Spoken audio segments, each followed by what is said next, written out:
പ്രശസ്തനായിട്ടുള്ള philosopher Soren കെർക്കെഗാർഡിൻ്റെ ഒരു പുസ്തകമുണ്ട്. അതിൻ്റെ പേര് ദ ക്രൗഡ് ഈസ് അൺട്രൂത്ത് എന്നാണ്. ജനക്കൂട്ടം അസത്യമാണ് എന്നുള്ളതാണ്. അദ്ദേഹം ആ പുസ്തകത്തിൽ പറയുന്നത് ജനക്കൂട്ടത്തിൻ്റെ പ്രത്യേകതകളെ പറ്റിയാണ്. ജനക്കൂട്ടം എന്ന് പറയുമ്പോൾ അതിൽ ഉള്ള ആളുകൾ, അവിടെ കൂടിയിരിക്കുന്ന ആളുകൾ, അവർ വ്യക്തിപരമായിട്ട് ഒരു ഉത്തരവാദിത്വവും ഏറ്റെടുക്കാത്ത ആളുകളാണ്. അങ്ങനെയുള്ള ആളുകളുടെ കൂട്ടമാണ് ജനക്കൂട്ടം. ചിന്തിക്കാതെ ഒച്ച വയ്ക്കുന്ന, തീരുമാനം സ്വന്തമായി എടുക്കാതെ ഒഴുക്കിനൊപ്പം നീങ്ങുന്ന, കാര്യം മനസ്സിലാക്കാൻ ശ്രമിക്കാതെ മറ്റുള്ളവരെ വിധിക്കുന്ന, വെറുക്കുന്ന ആളുകളുടെ കൂട്ടമാണ് ജനക്കൂട്ടം എന്ന് പറയുന്നത്. അവിടെ ആളുകൾക്ക് ഒളിച്ചിരിക്കാനായിട്ട് സാധിക്കും. അതുകൊണ്ടാണ് നമുക്കറിയാം, വലിയ ജാഥയൊക്കെ ഉണ്ടാകുമ്പോൾ അതൊരു ജനക്കൂട്ടമാണ്. ആളുകൾ ആരും അറിയാതെ പോലീസിനെ ചിലപ്പോൾ കല്ലെടുത്തെറിയും. അതിന് അവർക്ക് ധൈര്യം കിട്ടുന്നത് അതാരാണെന്ന് തിരിച്ചറിയാനായിട്ട് സാധിക്കില്ല. കാരണം ജനക്കൂട്ടത്തിൻ്റെ ഇടയിലാണ് എന്നുള്ളത് കൊണ്ടാണ്. അതുകൊണ്ട് തന്നെ ഈ കെർക്കെഗാർഡ് പറയുന്നത് ജനക്കൂട്ടം അസത്യമാണ് എന്ന് പറയുമ്പോൾ അത് തിന്മയെ ബ്രീഡ് ചെയ്യുന്ന ഒരു സ്ഥലമാണ്, ഉത്തരവാദിത്വം ആരും ഏറ്റെടുക്കാത്ത സ്ഥലമാണ് എന്നുള്ളതാണ്. എന്നാൽ കമ്മ്യൂണിറ്റി എന്ന് പറയുന്നത് അതൊരു കൂട്ടായ്മയാണ്. അവിടെ ആ കമ്മ്യൂണിറ്റിയിൽ ഉള്ള പ്രസൻ്റായിരിക്കുന്ന ഓരോ വ്യക്തിയും വ്യക്തിപരമായ ഉത്തരവാദിത്വം ഏറ്റെടുക്കുന്നുണ്ട്. ഒരു ദേവാലയത്തിൽ ആരാധിക്കാനായി നമ്മൾ ഒരുമിച്ച് കൂടുമ്പോൾ അതൊരു കമ്മ്യൂണിറ്റിയാണ്. അവിടെ ഒരു പർപ്പസുണ്ട് ആ സമൂഹത്തിന്, ആ കൂട്ടത്തിന്. ദേവാലയത്തിൽ ആരാധിക്കാനായിട്ട് വരുമ്പോൾ ദൈവത്തെ തൻ്റെ അപ്പനായി കണ്ട് ആരാധിക്കാൻ വരുന്നവർ, ഞാൻ ദൈവത്തിൻ്റെ മകനാണ്, മകളാണ് എന്നുള്ള ചിന്തയിൽ നിന്നിട്ട് ഇടത്തോട്ടും വലത്തോട്ടും നോക്കുമ്പോൾ അതേ ചിന്തയോടെ ദൈവത്തിൻ്റെ മുമ്പിലായിരിക്കുന്ന സഹോദരങ്ങളെയാണ് കാണുന്നത്. അപ്പോൾ നമ്മൾ സഹോദരങ്ങളാണെന്നുള്ളൊരു തിരിച്ചറിവോടുകൂടി നമ്മൾ ഒരുമിച്ച് ആയിരിക്കുന്ന ഒരു സമൂഹമാണ്. അതാണ് കമ്മ്യൂണിറ്റി. അവിടെ വ്യക്തിപരമായിട്ടുള്ള ഒരു തീരുമാനം എടുക്കലുണ്ട്. ആ തീരുമാനത്തിൻ്റെ അടിസ്ഥാനത്തിലാണ് നമ്മൾ ഒന്നിച്ച് ആയിരിക്കാനായിട്ട് തീരുമാനിക്കുന്നത്. ഇന്ന് സുവിശേഷത്തിൽ ഈശോ ദേവാലയ ശുദ്ധീകരണം നടത്തുമ്പോൾ ആ ദേവാലയത്തെ ചുറ്റിപ്പറ്റിയുള്ള ആളുകൾ അവർ ഒരു ജനക്കൂട്ടമായിട്ട് അധപ്പതിച്ചതുകൊണ്ടാണ് ആ ജനക്കൂട്ടത്തെ ഇല്ലായ്മ ചെയ്ത് അതിൽ നിന്നൊരു കമ്മ്യൂണിറ്റി ഉണ്ടാക്കാനായിട്ട് ഈശോ പരിശ്രമിക്കുന്നത്.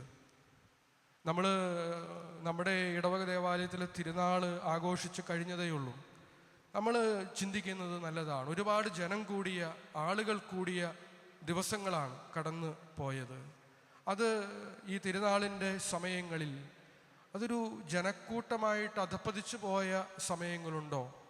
ഒരു കമ്മ്യൂണിറ്റിയായിട്ട് കൂടുതൽ ആഴത്തിൽ വളർന്ന സമയങ്ങളുണ്ടോ? നമ്മൾ ചിന്തിക്കുന്നത് നല്ലതാണ്. ഈ ദേവാലയത്തിൻ്റെ അകത്തും പുറത്തും നിന്ന് തിരുക്കർമ്മങ്ങളിൽ ഭക്തി സാന്ദ്രമായി പങ്കെടുത്ത സമയങ്ങളൊക്കെ ഒരേ പർപ്പസോടുകൂടി നമ്മളൊരു കമ്മ്യൂണിറ്റി ആയിട്ട് ജീവിച്ച നിമിഷങ്ങളാണ്. നമ്മുടെ പ്രദക്ഷിണം വന്നു കയറുമ്പോൾ, അത്യാവശ്യം നല്ല മഴ പെയ്ത് കഴിയുമ്പോൾ ജനം ചിതറിയോടിയാൽ അതിൻ്റെ അർത്ഥം എന്താണ്?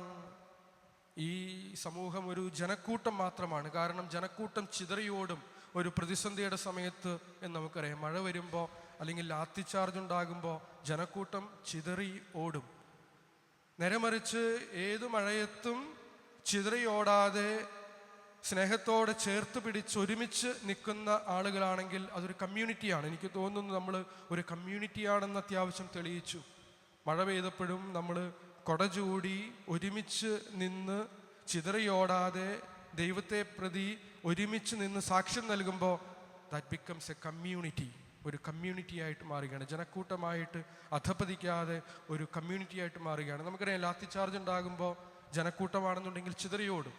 പക്ഷേ ഒരു കമ്മ്യൂണിറ്റിയാണ്, പരസ്പരം വിശ്വാസമുള്ള ആളുകളുടെ ഒരു കൂട്ടമാണെന്നുണ്ടെങ്കിൽ അവരെന്താണ് ചെയ്യുക? അവർ ചിതറിയോടുകയല്ല ചെയ്യുക. അവരെല്ലാവരും കെട്ടിപ്പിടിച്ച് ഒരുമിച്ച് നിന്ന് അതിനെ നേരിടും. നമ്മൾ കണ്ടിട്ടുണ്ട്.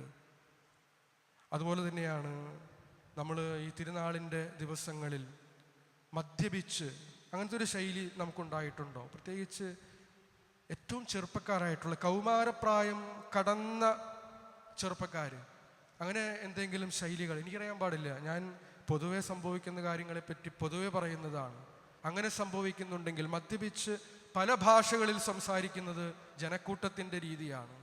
നേരെ മറിച്ച് സ്വബോധത്തോടുകൂടി ദൈവത്തിൻ്റെ ഭാഷ സംസാരിക്കുന്നതാണ് കമ്മ്യൂണിറ്റിയുടെ പ്രത്യേകത. നമ്മൾ നൊവേനയുടെ ദിവസങ്ങളിലൊക്കെ നേർച്ചയുണ്ടായിരുന്നു. അത് കഴിച്ച് ഒരുപാട് സമയം ഈ പള്ളിമുറ്റത്ത് സംസാരിച്ച് വർത്തമാനം പറഞ്ഞ് സഹോദരങ്ങളെപ്പോലെ നിന്നു. That is community. അത് കമ്മ്യൂണിറ്റിയാണ്. അല്ലെങ്കിൽ നമ്മൾ കുർബാന കഴിഞ്ഞു ഓടിപ്പോയി, അതൊരു ജനക്കൂട്ടമാണ്.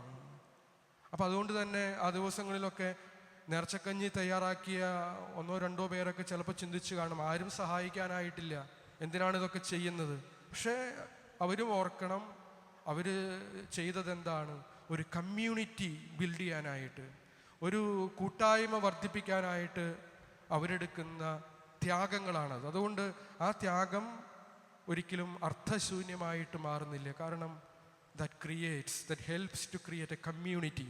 ഒരു ജനക്കൂട്ടമായി ഓടിപ്പോകുന്ന ഇടമാകാതെ ഒരു കമ്മ്യൂണിറ്റിയായി പരസ്പരം സഹോദരങ്ങളെപ്പോലെ ഒരു കൂട്ടായ്മയിൽ വർത്തിക്കുന്ന ഇടമായിട്ട് മാറാൻ അത് സഹായിക്കുന്നു എന്നുള്ളതാണ്. അതുകൊണ്ട് നമ്മൾ ഈ തിരുനാൾ കഴിഞ്ഞ ഈ അവസരത്തിൽ നമ്മൾ ചിന്തിക്കണം, നമ്മുടെ ഇടവക കൂട്ടായ്മ അത് ഈ തിരുനാളോടുകൂടി കുറെ കൂടെ നല്ലൊരു കമ്മ്യൂണിറ്റിയായിട്ട് മാറിയോ, അതോ കുറച്ചുകൂടി വെറും ഒരു ജനക്കൂട്ടമായിട്ട് അധപ്പതിച്ചു പോയോ എന്ന് നമ്മൾ ചിന്തിക്കണം. അത് ഇടവകയിൽ മാത്രമല്ല, നമ്മുടെ കുടുംബവും ചിലപ്പോൾ വെറും ജനക്കൂട്ടമായിട്ട് മാറും. ഭാര്യയും ഭർത്താവും മക്കളും സഹോദരങ്ങളും ഒക്കെ ഉള്ളപ്പോഴും, രക്തബന്ധമുണ്ടെന്ന് പറയുമ്പോഴും വെറും ജനക്കൂട്ടമായിട്ട് മാറുന്ന എത്രയോ സമയങ്ങൾ നമ്മുടെ കുടുംബങ്ങളിലുണ്ട്.